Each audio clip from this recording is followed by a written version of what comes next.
বসলুম ওর এক বেঞ্চিতে। গাড়ির আওয়াজের আড়ালে বললে মৃদুস্বরে, কিছু মনে করো না, সময় কোথা সময় নষ্ট করবার।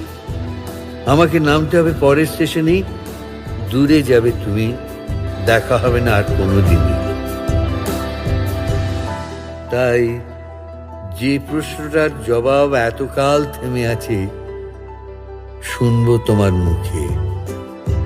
সত্য করে বলবে তো? আমি বললাম, বলবো। বাইরের আকাশের দিকে তাকিয়ে শুধু হলো, আমাদের গেছে যে দিন একেবারেই কি গেছে? কিছুই কি নেই বাকি? একটুকু রইলেম চুপ করে,